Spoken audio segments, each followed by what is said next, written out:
भाषा, जन स्वास्थ्य। सरकार ने ग्रामीण क्षेत्रों में जांच हो रही है, दोषी साबित नहीं हुआ है। देखिए आपसे निवेदन करता हूँ, हर विषय के ऊपर चर्चा करेंगे।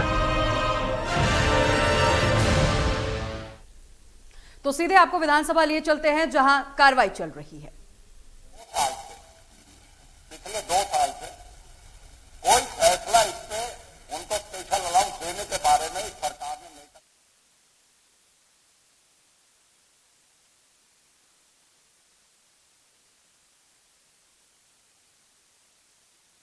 नहीं कि हरियाणा विधानसभा बजट सत्र की कार्रवाई चल रही है और आज कार्रवाई का दूसरा दिन है। आज भी तमाम ऐसे मुद्दे हैं जो विपक्ष जो है सदन में उठाता हुआ नजर आएगा। कल भी हमने देखा कि जब सत्र की कार्रवाई की शुरुआत हुई राज्यपाल के अभिभाषण के साथ हुई, लेकिन उस दौरान जो विपक्ष है खेल मंत्री संदीप सिंह के इस्तीफे को लेकर लगातार मांग कर रहा था। ऐसे में तमाम जो सवाल है विपक्ष के तरफ से किए जा रहे थे। और आपको बता दें आज दूसरा दिन है बजट सत्र की कार्रवाई का और लाइव देखिए तस्वीरें भी हम आपको वहां से दिखा रहे हैं। और आज राज्यपाल के अभिभाषण पर चर्चा भी की जाएगी। वही आपको बता दें कल मुख्यमंत्री मनोहर लाल जो हैं कल बजट पेश करेंगे। ऐसे में हरियाणा का ये जो बजट है काफी अहम है। और आपको ये भी बता दें ऐसे में तमाम जो लोग हैं उनकी तमाम उम्मीदें भी हैं कि इस बार सरकार के पिटारे से उनके हित में क्या कुछ निकलकर सामने आता है। लेकिन सबसे पहले आपको बता दूं आज बजट सत्र की आज दूसरी दिन है, आज दूसरा कार्रवाई चल रहा है सदन में और इस वक्त तमाम जो विधायक हैं वो भी वहां पर मौजूद हैं। और आज भी तमाम ऐसे मुद्दे हैं जो लगातार विपक्ष जो है उठाता हुआ सदन में नजर आएगा। और कल मुख्यमंत्री मनोहर लाल बतौर वित्त मंत्री बजट जो है वो पेश करेंगे। ऐसे में तमाम वर्गों को साधने की भी जो कोशिश है मनोहर सरकार कर रहे हैं। लगातार उन्होंने भी कहा कि तमाम वर्ग को साधा जाएगा। और वही आपको बता दें कि विपक्ष जो है लगातार तमाम मुद्दों को लेकर भी घेरता हुआ नजर आ रहा है। और आज सदन की ये दूसरे दिन की कार्रवाई है और आज भी ये आसार जताए जा रहे हैं कि जो कार्रवाई है वो हंगामेदार रहने वाली है। तो तमाम ऐसे मुद्दे हैं, बेरोजगारी, महंगाई, जिसे लेकर विपक्ष जो है सदन में आज भी आवाज उठाता हुआ नजर आएगा। लेकिन आपको बता दें कल जब राज्यपाल अभिभाषण दे रहे थे उसी दौरान विपक्ष के तमाम विधायक जो हैं वो तमाम मुद्दों को लेकर सरकार को घेरते हुए भी नजर आए। और सबसे ज्यादा जो मुद्दा कल सदन में गूंजा वो खेल मंत्री संदीप सिंह के इस्तीफे को लेकर गूंजा। वहीं आपको बता दें कि तमाम सवालों के जवाब में मुख्यमंत्री मनोहर लाल ने भी कहा कि वो इस्तीफा नहीं लेंगे। और वहीं स्पीकर ने भी कहा कि जांच चल रही है, जांच के बाद जो दोषी है वो साफ हो जाएगा, अगर कोई दोषी है तो उससे इस्तीफा लिया जाएगा। और आज सदन के दूसरे दिन की कार्रवाई चल रही है। देखिए विधानसभा में कार्रवाई चल रही है, लाइव तस्वीरें हम आपको दिखा रहे हैं। बजट सत्र की ये कार्रवाई है और कल हरियाणा का जो बजट है मुख्यमंत्री मनोहर लाल पेश करेंगे।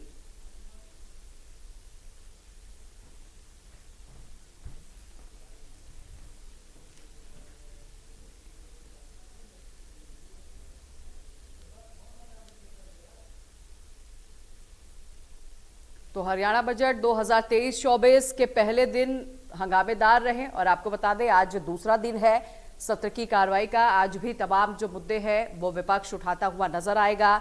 लेकिन आपको ये बता दें कि पहले चरण के बजट सत्र में इस बार वित्त मंत्री अनिल विज जो है वो शामिल नहीं होंगे। और ये जो बजट सत्र है ये 2 चरणों में चलेगा। और आपको ये भी जानकारी दे दें 2 चरण में ये बजट सत्र चलने वाला है।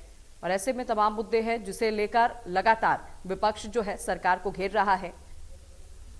और आज की जो कार्रवाई है प्रश्नकाल के साथ आज शुरुआत हुई है। वहीं आज सदन में राज्यपाल के अभिभाषण पर चर्चा भी की जाएगी।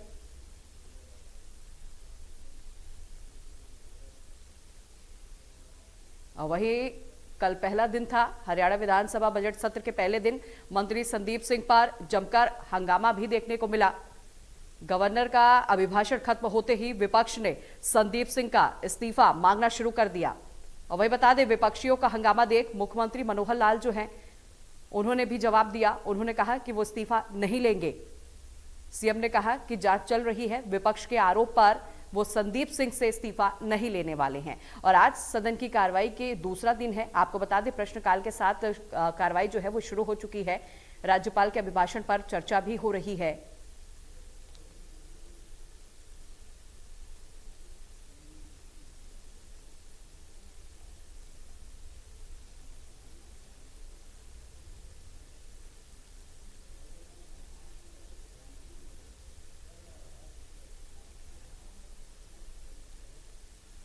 2 चरणों में बजट सत्र चलने वाला है। 17 मार्च से आपको बता दें 22 मार्च तक दूसरे चरण का जो बजट सत्र है वो चलने वाला है।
तो देखिए आपको लाइव हम तस्वीरें भी दिखा रहे हैं। विधानसभा की कार्रवाई चल रही है और कल जब राज्यपाल ने अपना अभिभाषण शुरू किया तो उस दौरान उन्होंने सरकार के किए गए तमाम कार्यों के बारे में भी वो बताते हुए नजर आए। उन्होंने कहा कि उनकी सरकार जो है महिलाओं को सशक्त करने के लिए तमाम योजनाएं चला रही है। वहीं उन्होंने प्रधानमंत्री के आवास योजना की भी तारीफ की। उन्होंने कहा इस योजना के तहत गरीब लोगों को घर मिल रहा है। तो तमाम वो बड़ी बातें कल जो राज्यपाल ने कही है अपने अभिभाषण में। और देखिए आपको लाइव तस्वीरें विधानसभा से दिखा रहे हैं। कार्रवाई जो है वो चल रही है और आज की जो कार्रवाई है, आज भी ये कयास लगाया जा रहा है कि विपक्ष जो है तमाम मुद्दों को लेकर एक बार फिर से सदन में हंगामा कर सकता है। लेकिन आपको बता दें सबसे पहले राज्यपाल के अभिभाषण पर आज चर्चा हो रही है विधानसभा में और कल यानी 23 फरवरी को हरियाणा का जो बजट है वो पेश हो जाएगा। मुख्यमंत्री मनोहर लाल बतौर वित्त मंत्री कल ये बजट पेश करेंगे।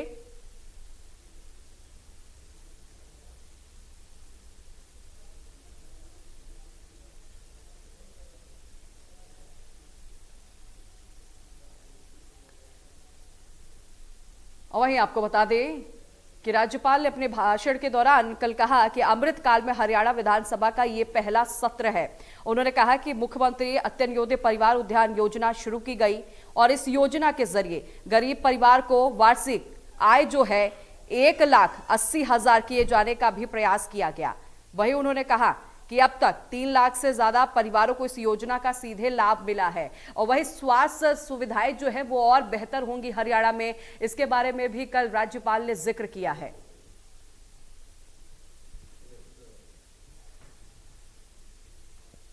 तो लाइव तस्वीरें आपको हम लगातार दिखा रहे हैं। विधानसभा की कार्रवाई जो है वो चल रही है। कल हरियाणा का जो बजट है वो पेश हो जाएगा।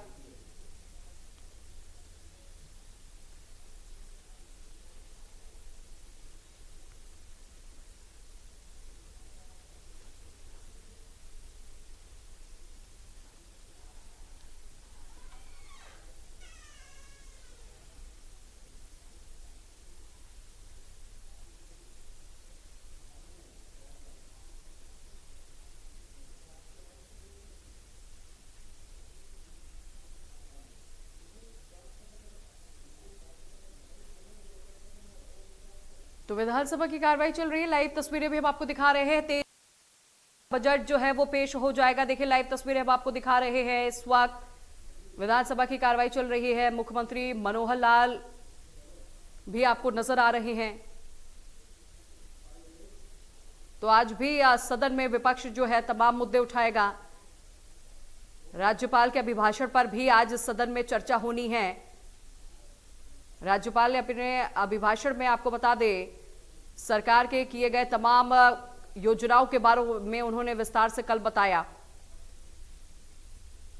और आज उनके अभिभाषण पर चर्चा हो रही है। तस्वीरें आपको दिखा रहे हैं। विधानसभा की कार्रवाई चल रही है। लाइव तस्वीरें आपके टीवी स्क्रीन पर आपको लगातार दिखा रहे हैं।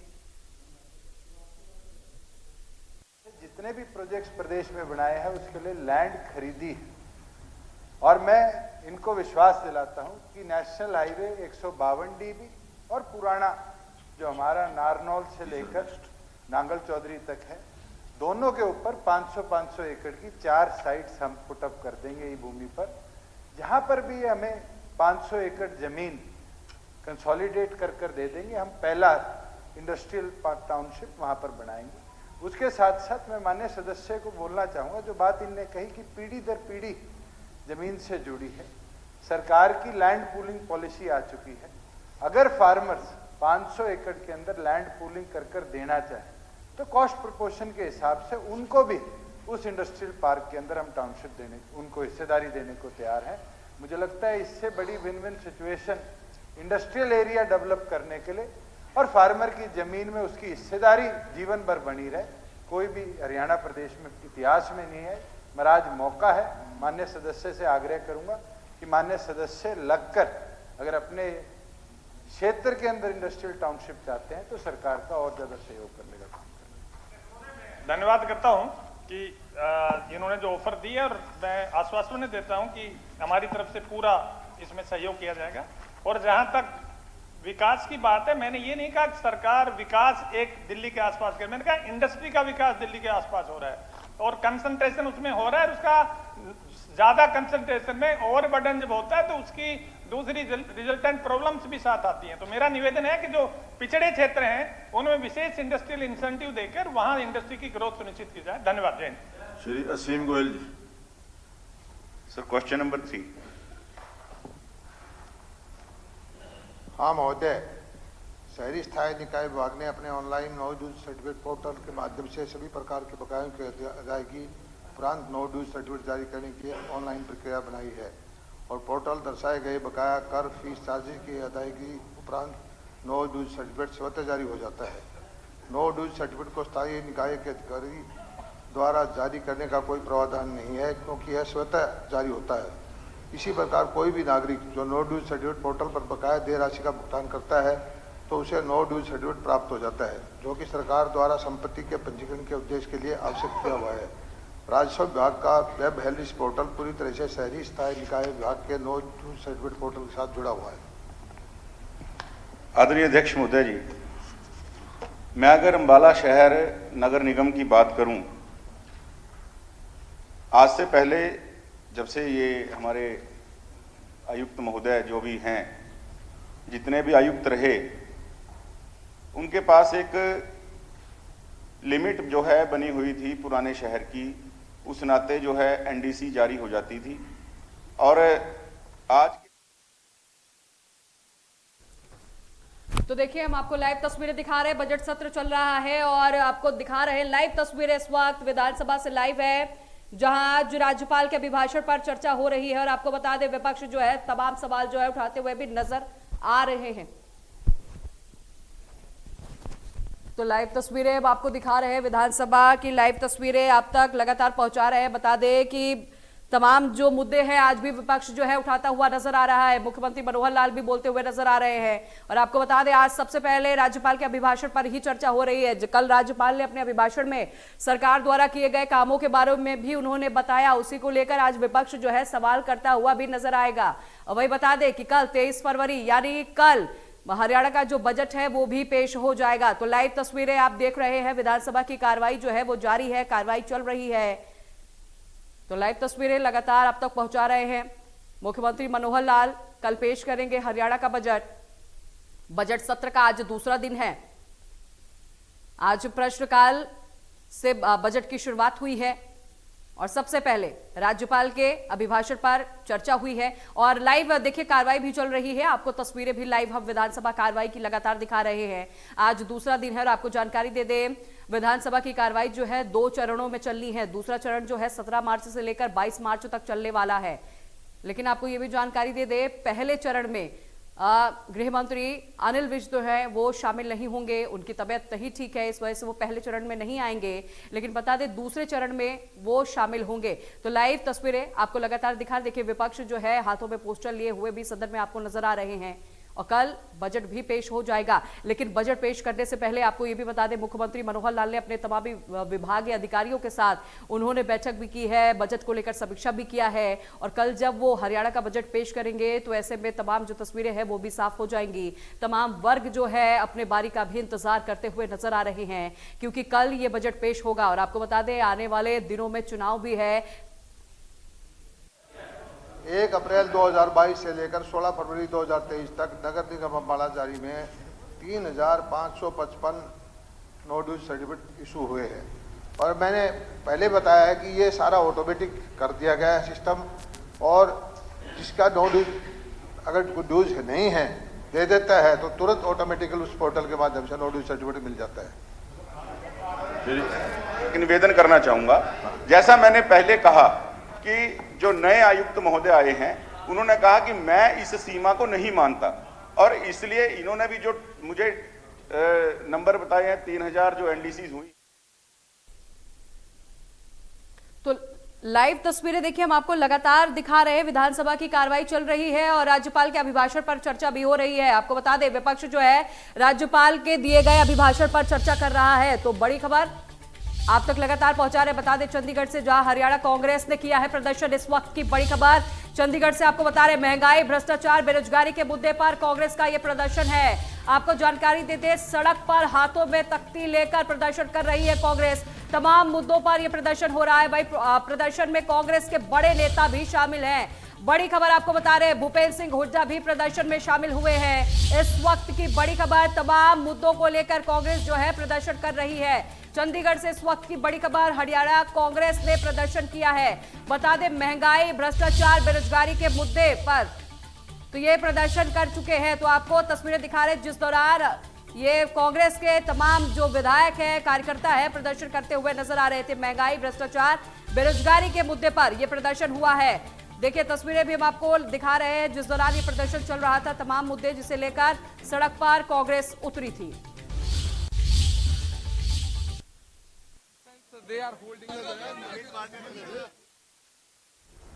प्रश्न किया परिवार पहचान पत्र के नाते 4 भाग हैं इसके।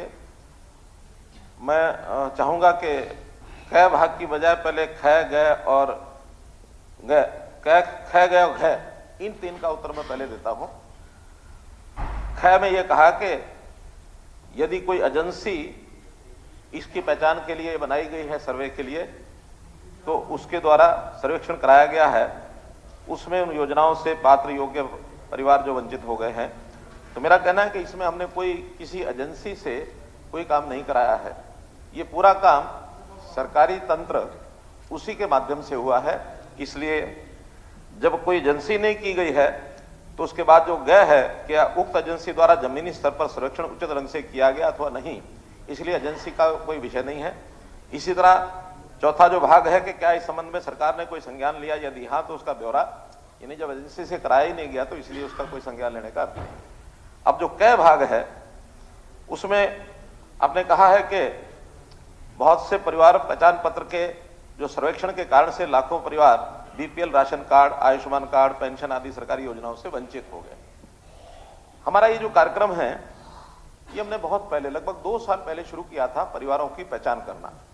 और मैं सदन को बताना चाहूंगा कि ये हमारा एक यूनिक ऐसा एक प्रयोग है पूरे देश में, बल्कि कई लोग दुनिया के भी जो आते हैं, एम्बेसडर वगैरह आते हैं, उनको जब परिवार पहचान पत्र की बात बताते हैं तो वो भी रुचि लेकर के हमसे समझना चाहते हैं।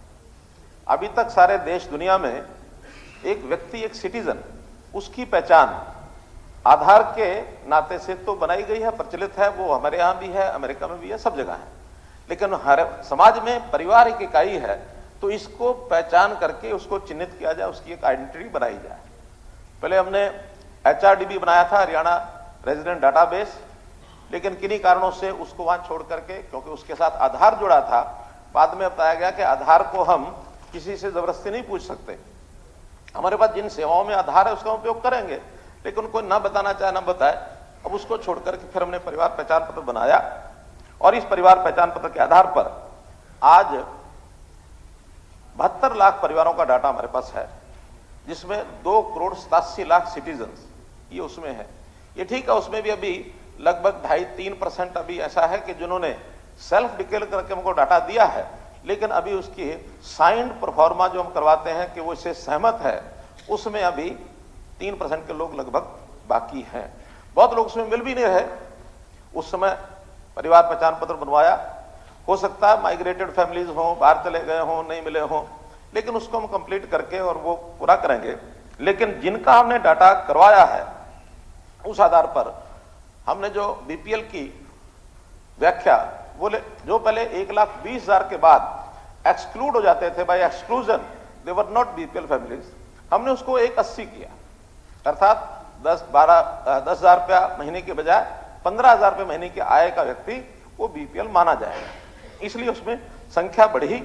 तो संख्या बढ़ने के बाद बहुत लोग ऐसे थे जो एक प्रकार से बहुत पहले हो सकता है उनकी आय कम रही हो, बाद में आय बढ़ गई, क्योंकि वो बीपीएल का जो पैमाना 2011 से लगातार वही चलता आ रहा था जो अभी तक परिवार पहचान बनने से पहले था।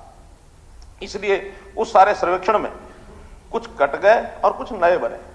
लगभग 9,60,000 परिवार ऐसे थे जिनको उस समय डिलीट किया और 12,46,000 परिवार वो नए जुड़े, अर्थात इन नेट एडिशन लगभग 3 लाख परिवार हमारे पहली संख्या से बढ़ गए।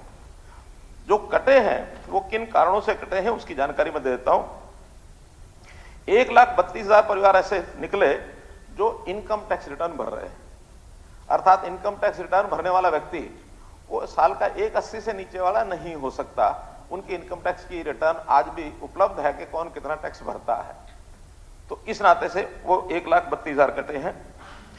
जो आय निर्धारण के नाते से हमने समितियां बनाई थी जिन्होंने सर्वे किया, उस सर्वे के आधार पर कुछ पैरामीटर्स जिनका जो हमारी ब्लॉक स्तर पर भी समितियां हैं और नीचे लोकल कमेटीज भी बनाई हैं, जिसमें कोई ना कोई 2 सरकारी अधिकारी रहते हैं, एक कोई वहां का जो सोशल वर्कर उस इलाके का जो भी वहां से ध्यान में आता है उसको रखते हैं, एक कोई कॉलेज का और यूनिवर्सिटी का कोई स्टूडेंट जो उस गांव का उस इलाके का होता है वो होता है। तो ऐसे 5 लोगों की समिति और फिर बाद में सेक्टर समिति उसको वेरीफाई करती है। उस आधार पर 3,44,000 ऐसे निकले जिनकी आय 1,80 से ऊपर आती गई, वो छोड़े गए। जो निजी क्षेत्र के प्राइवेट कर्मचारी जिन्होंने कहा कि हम कर्मचारी हैं, तो 1,95,000 वो परिवार निकले। सरकारी अथवा कंट्रेक्चुअल कर्मचारी 51,489। किसान जिनकी ये जो मेरी फसल मेरा ब्यौरा में 4 लाख से ज्यादा जिनकी सेल हुई है, उनको भी ये माना गया कि इनकी इनकम 1,80 से ऊपर है। जो सरकारी पेंशन भोगी हैं 2,119 वो हैं जिन परिवारों का वार्षिक बिजली का बिल घर का डोमेस्टिक 9,000 या इससे ऊपर है, उसको भी मैंने 1,80 माना, क्योंकि एक सर्वे रिपोर्ट है कि 5% पैसा एक इनकम का वो आदमी अपने घर के बिजली के खर्च में देता है। 5% से उससे नीचे रहता, 5% से ज्यादा वो नहीं होता है। तो इस नाते से ये अभी मान लिया है। अब इसके बाद कुछ शिकायतें आई, ग्रीवेंसेस। तो लोगों ने कहा कि नहीं, हमारी तो आय जो है वो 1,80,000 नहीं है। तो उन ग्रीवेंसेस के नाते से 3,41,000 ग्रीवेंसेस भी मिली इसमें, जो वापस इन्होंने कहा। उसमें से 1,70,000 ग्रीवेंसेस रिजॉल्व कर दी और ये मान लिया कि हाँ, इनकी आय वास्तव में 1,80,000 से नीचे है, उनकी सुविधाएं सारी बहाल कर दी हैं। अभी भी 1,64,000 ये बकाया है कि जिनकी अभी ग्रीवेंसेस का सर्वे होकर के उसका फैसला होना बाकी है। तो इस प्रकार ये टोटल ग्रीवेंसेस के लगभग 50% का फैसला हो चुका है, 50% विशेष है। अब क्योंकि जनवरी में शुरू किया था इसको, अब ये महीने भर में मुझे लगता है कि इसको सारे को कंप्लीट करके, लेकिन ग्रीवेंस जिसकी ठीक पाई जाती है, एक मैं पूरा उत्तर दे दूं शायद, जिनकी ग्रीवेंस ठीक पाई जाती है उनको जनवरी का भी राशन पूरा मिलता है। उनको लगातार, क्योंकि जनवरी में बंद किया था, जनवरी फरवरी मार्च यानी चलेगा, तो इन 2-3 महीने का राशन उसको इकट्ठा भी मिलेगा, ऐसी कोई समस्या नहीं है। लेकिन इसमें जो तथ्य है वो बड़े मजेदार आए हैं। कुछ मैं तथ्य बताता हूं। यानी एक परिवार है लेबर एक्सक्लूजन, महेंद्रगढ़ का, सुमेर सिंह नाम है, परिवार पहचान पत्र भी लिखा है, जिसने विप्रो में काम करता है, उसके पिताजी वो एम्प्लॉई है गवर्नमेंट में, तो कुल मिला के 19 लाख उनकी इनकम है साल की, और वो पीला कार्ड है उसका लाभ लगातार ले रहा था। इसी प्रकार एक कंट्रैक्चुअल एम्प्लॉई है, उसकी भी 7,66,000 रुपया कंट्रैक्चुअल एम्प्लॉई जो हेल्थ डिपार्टमेंट में काम करती है, उसका ये इनकम वहां से वेरीफाई हुई, जबकि सेल्फ डिक्लेयर्ड उसने कहा मेरी 50,000 रुपये साल की इनकम है। तो बहुत लोगों को पता नहीं होता कि इसका वेरिफिकेशन भी होगा लेबर बोर्ड से, डिपार्टमेंट से, ऐसे सब वेरीफाई करने के बाद ये सारी चीज किए हैं। गवर्नमेंट एम्प्लॉई भी हैं जिसकी सेकेंडरी एजुकेशन, उसकी इनकम है 13,05,000। ये ठीक है कि उसने अपनी इनकम डिक्लेयर भी 11,25,000 की है, लेकिन फिर भी पीला कार्ड था वो कटा है। तो ऐसे बहुत लोगों ने जिनको मान लिया कि हमारे इनकम ज्यादा है, तो उन्होंने शिकायत नहीं की। केवल 9 लाख में से 3,75,000 शिकायत की। वो मैंने बताया 1,50,000 अभी बाकी है, उसका हम सर्वे करेंगे और निश्चित रूप इसको ठीक करेंगे। तो इस प्रकार ये जो सारे आधार हैं, इस आधार पर इस प्रयोग को चलाया जा रहा है।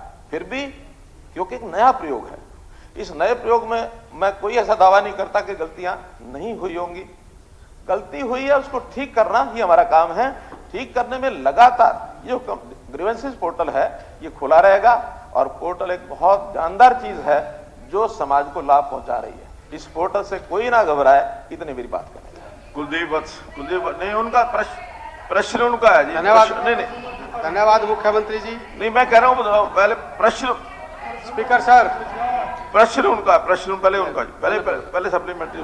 मुख्यमंत्री जी, आपने बड़े विस्तार तरीके से बड़ी लंबी चौड़ी बातें बताई। मैं हर चीज को तो ये नहीं कह सकता सारी चीज गलत है, पर जिनकी गलती उनकी कटी हमें कोई दुख नहीं है। पर 2-3 बात है, आपके अफसर भी बैठे, आप भी बैठे हो। 50,000 रुपए की इनकम जिस परिवार की है, मैं तो एक बात कहना चाहता हूं, आपके अधिकारियों ने 15 लाख रुपए दिखा रखी है। 15 लाख वाला वो जुमला तो नहीं था कि वो 50,000 की जब 15 लाख रुपए आप आकर देंगे देंगे देंगे, वो 15 लाख वाला। मेरे पास मुख्यमंत्री जी, मैं 2-3 बात आपके बीच में जो सुधार की बात है। एक तो आप नीचे मैसेज दीजिए, जो लोगों को आम जन की उनकी आंसू मैं आपको पेश करूंगा, और मैं पूरा डाटा लेके आया हूं। जो उनकी आंखें से आंसू, जो गरीब परिवार है, जो रोते बिलखते, जिनकी वीडियो वायरल हो रही है, जो मेरे पास भी करीबन डेली इसके लिए 200-300 लोग आते हैं, जो एक्चुअल में गरीब हैं, उनकी कटी पड़ी है। एक उनका आप दोबारा से उनकी जांच कराएं, उनका दोबारा सर्वे करवाएं। दूसरा, जो एक ये जो आपने खिड़की खोली गई, अधिकारी नीचे से लेके ऊपर तक जो वहां नीचे डिस्ट्रिक्ट लेवल पे बैठे हैं, वो लोगों से पैसे लेके काम करते हैं। मैं आपसे रिक्वेस्ट करता हूं कि आप इस पे जरूर ध्यान दें। तीसरा, देखो कई चीजें ऐसी हैं, और मेरे पास सारे ये प्रूफ हैं। ये आप कह रहे हो ना कि ये नाम है, ये पूरा बंडल है, ये आप चेक करा लो कि इनके साथ नाजायज हुआ कि नहीं। 10,000 का करीब लोग हैं पूरा, और हर हल्के में है। इसको या आप मानो या ना मानो, इसके मैं आपको देता हूं, जो मानो या ना मानो वो आपकी मर्जी है। क्योंकि चलो हो गया, नहीं मैं विषय ध्यान में आ गया। विषय वो अपने वो दे, मैं कह रहा हूं आप इसका सीएम साहब को दे दीजिए, वो जो आप कह रहे हैं। नहीं मुख्यमंत्री जी, देखो नजर वो है ना, नजर नहीं नजारों की बात करते हो, जमीन पर चांद सितारों की बात करते हो। जिन्हें गरीब की थाली से छीन रही रोटी, वो बड़ी सभा में सुधारों की बात करते हो। धन्यवाद। ईश्वर सिंह, मैं इनकी बात का उत्तर दे देता हूं, और आप लोगों का अभी बाद में सुनता हूं।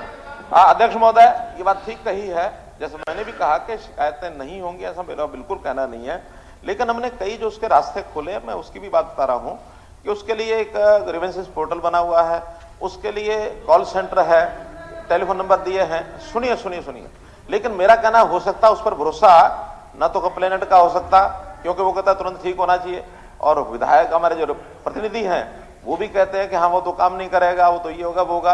मेरा अपने विधायक बंधुओं से, और केवल विधायक के नहीं, जो भी कोई इस प्रकार के पब्लिक रिप्रेजेंटेटिव हैं जिनके पास लोग शिकायत लेके आते हैं, केवल 2 चीजें आप लिख करके एक कागज पर, एक उसका परिवार पहचान पत्र और एक सिंगल 1 सेंटेंस कंप्लेंट, ज्यादा भी नहीं, कि उसकी ये दिक्कत है, इतना आप लिखें, और मैं आपको विश्वास दिलाता हूं कि वो हमारे यहां पहुंचा दें। चाहे मेरे ऑफिस में पहुंचा दें, प्रिंसिपल सेक्रेटरी उमाशंकर पहुंचा दें, क्योंकि हम इस सारे कार्यक्रम को मैं और उमाशंकर जी दोनों मिलकर के देख रहे हैं। डिपार्टमेंट करते हैं लेकिन हमारी नजरों से करके, क्योंकि नया प्रयोग है और सारी जनता से जुड़ा हुआ है, 3.25 करोड़ लोग हैं, उनको हमको सेटिस्फाई करना है।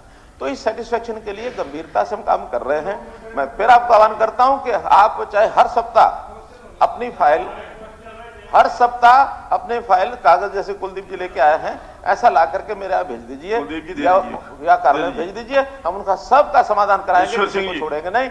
लेकिन अन्याय किसी से नहीं होगा, न्याय सबको मिलेगा। धन्यवाद। बैठ जाइए। ठीक है।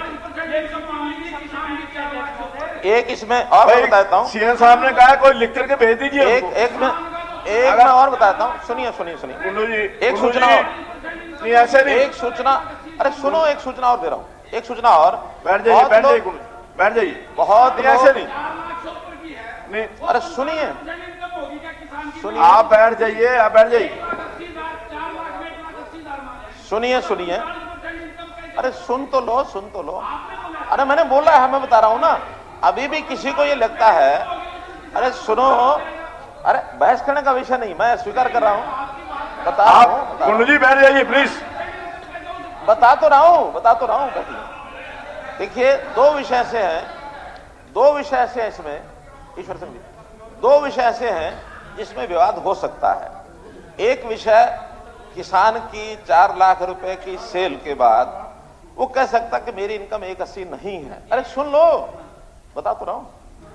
दूसरा विषय कि बिजली का बिल 9,000 रुपया है, फिर भी वो कहता है कि मेरा तो इनकम 180 से कम है, क्योंकि नहीं, गलती से नहीं, पूरे साल की एवरेज है, वो साल की एवरेज है। टोटल साल में कितना होता है, सुनिए।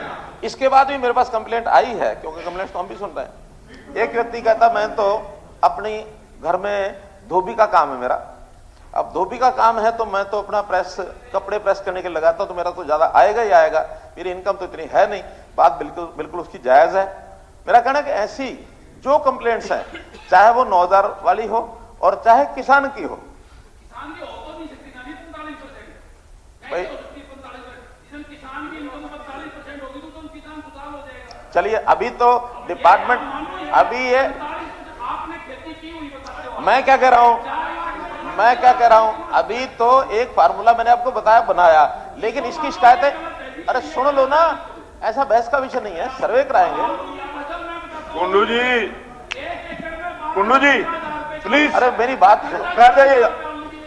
मैंने कहा ये सारा नया कार्यक्रम है, अरे सुन तो लो, आप बार बार बोलते हो। बलराज कुंडू जी, मेरा कहना है ऐसे बिल्कुल नहीं मैं अलाउ करूंगा। कोई भी आपकी जो एक भी वर्ड रिकॉर्ड नहीं होगा, जो आपने बोला एक भी वर्ड रिकॉर्ड नहीं होगा। आप लोग ऐसी बातें जिनकी शिकायत, सुन लो, जो किसान ऐसा कहते हैं कि हमारी इनकम इतनी नहीं है, भले हमें 4 लाख का बेचा है, उनकी आड़े के बाद हम सर्वे करा लेंगे। और सर्वे में अगर अधिकांश सर्वे हमारा ठीक निकली किसानों की बात, तो इसको 4 लाख को बढ़ाने में हमें दिक्कत नहीं है, बढ़ाएंगे, लेकिन कहीं एक पैमाना तो लगाना पड़ेगा। आखिर पैमाना इनकम का है, पैमाना किसान का या कर्मचारी का या दुकानदार का नहीं है। ये पैमाना है, इनकम 180 है, तो अगर नीचे है तो लाभ मिलेंगे, ऊपर है तो लाभ नहीं मिलेंगे, सिंपल पैमाना है। लेकिन इसका सर्वे करने के बाद ही हो सकता है महीना 20 दिन में दोनों चीजों को हम फिर कर लेंगे पुनर्विचार, कोई दिक्कत नहीं है। Ishwar Singh ji, question number 5 sir. कोई नहीं, नहीं बिल्कुल नहीं। ये 4 क्वेश्चन सारे उसके अंदर होंगे। ये क्वेश्चन आवर है कि डिबेट का आवर है? नहीं, ये डिबेट नहीं है, ये क्वेश्चन आवर है। बाकी लोगों के क्वेश्चन जो आते हैं 4 या 5 question, not a debate period. Ishwar Nagar ward number 2 का टीला प्लाट, वार्ड नंबर 10 का अम्बेडकर नगर, वार्ड नंबर 8 और 9 की संजय कॉलोनी, वार्ड नंबर 1 की बेगा बस्ती, वार्ड नंबर 6 की धानक बस्ती ग्राम पंचायत की जमीन पर अवैध कब्जा करके विकसित की गई कॉलोनियां हैं। ये कॉलोनियां वर्ष 1982 में नगर पालिका चिक्का के गठन से पहले की स्थापित की गई है। वर्तमान में जिस भूमि पर ये कॉलोनियां स्थापित हैं वह नगर पालिका चिक्का की भूमि है। खैर, राज्य में नगर पालिका की भूमि पर अतिक्रमण करके बसे लोगों को मालिकाना हक देने का कोई प्रस्ताव विचाराधीन नहीं है। स्पीकर सर, मंत्री महोदय ने डिटेल में खुद ही इस बात को मान लिया। पहली तो बात यह है कि ये कमेटी 1982 में बनी, उससे पहले जो बस्तियां आपको जो है मैंने लिख करके दी हैं वो आबाद हैं 82 से पहले 1964 से। और एक प्रावधान है कि जो म्यूनसिपल कमेटी बनने से पहले चीज वहां आबाद है तो आप उसको कैसे अवैध मान जाओगे। फिर भी मैं आपकी बात को तायद देता हूं कि उन्होंने सरकार ने रोड बना दी, गलियां बना दी, वहां के जो नगर पालिका ने जो जितने भी फैसिलिटी दी सर वो सारी दे दी। स्पीकर सर, मैं आपसे माध्यम से ये पूछना चाहता हूं कि सरकार ने पैसे भी ला दिया, सीवरेज भी दे दिया, पानी भी दे दिया, बिजली भी दे दी और कॉलोनी भी कमेटी से पहले की बनी है, तो किन कारणों से कहते हैं कि जो प्रावधान नहीं है वहां बनाने का। और म्यूनसिपल कमेटी ये भी मुख्यमंत्री जी आपके नोटिस में लेना चाहता हूं, वो म्यूनसिपल कमेटी भी तत्पर तैयार है कि हम प्रस्ताव पास करने के लिए तैयार है। ये पहले की बसी आबादी है सारी की सारी, ये तो समय चलता चले जाएगा, आधी सदी होगी, आधी सदी तक तो उनको किसी ने पूछा ही नहीं।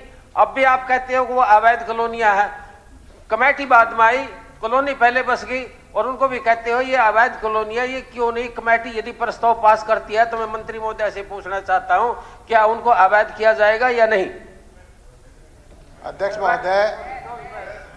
महोदय, ये कॉलोनी जब कमेटी बनने से पहले पंचायत थी, पंचायत की जमीन पर अवैध कब्जा कर लिया, इलीगल थी वो, और वो वहां पर कमेटी आ गई।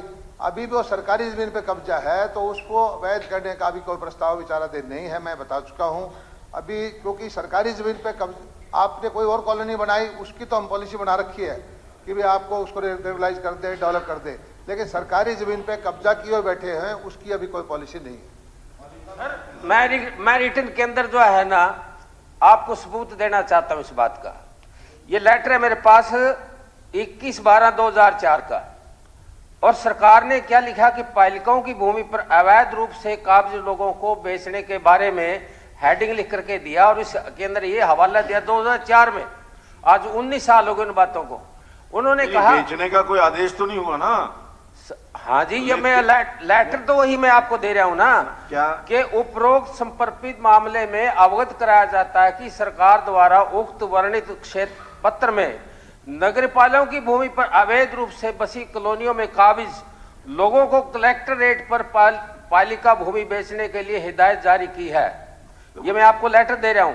इस संबंध में आपका पुनः ध्यान आकर्षित करते मुझे यह कहने के आदेश हुए हैं कि आप द्वारा राज्य की पालिकाओं की सिर्फ वही भूमि अवैध रूप से काबिज लोगों की बेची जानी है जो बस्ती के रूप में हो, पालिका की भूमि पर ना हो। पालिका की भूमि पर किए गए ये इक्का दुक्का कब्जे वाली वाणिज्य औद्योगिक इकाइयां, रिहायशी मकान, अनुरोध है कि पालिकाओं की भूमि पर बेची जाए अवैध रूप से बस्तियों को काबिज लोगों के कब्जे में हो। ये आदेश किसके हैं? ये सरकार न करे सर। हाँ जी, 2014 में सरकार ने करे, लेटर मेरे पास है। इम्प्लीमेंट हुए नहीं, इम्प्लीमेंट नहीं हुई तो मैं कह रहा हूँ, तो मेरा विषय भी तो यही है। मैं जो है अभी ऐसी हमारी अवैध जो सरकारी जमीन पे कब्जा करके बैठे हैं उनके लिए कोई पॉलिसी नहीं है।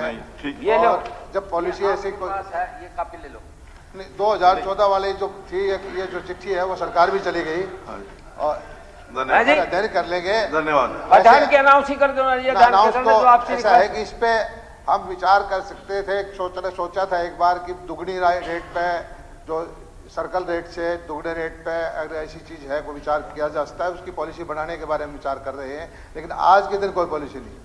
ठीक, धन्यवाद सर। एक सेकंड, इसका जवाब क्या होगा? हो गया पूरा जवाब। इसका तो जवाब बता दो ना, ये तो मामूली सी छोटी सी बात पूछ रहे हो। नहीं, वो उन्होंने कहा विचार कर रहे हैं, बोल तो दिया। यदि मेरे बीच के इसी के लिए बोला उन्होंने। सर, यदि कमेटी प्रस्ताव पास कर देते क्या उसको मान्यता देंगे? नहीं, ये तो सरकार ने करना है, जमीन थोड़ी दे सकती है सरकारी बेचने का कमेटी सारी जमीन थोड़ी दे, बेचने का रेट के ऊपर है सरकार ने। माननीय सदस्यगण, मैं सदन की जानकारी के लिए बताना चाहता हूं कि उड्डयन केयर एनजीओ कुरुक्षेत्र से विद्यार्थीगण एवं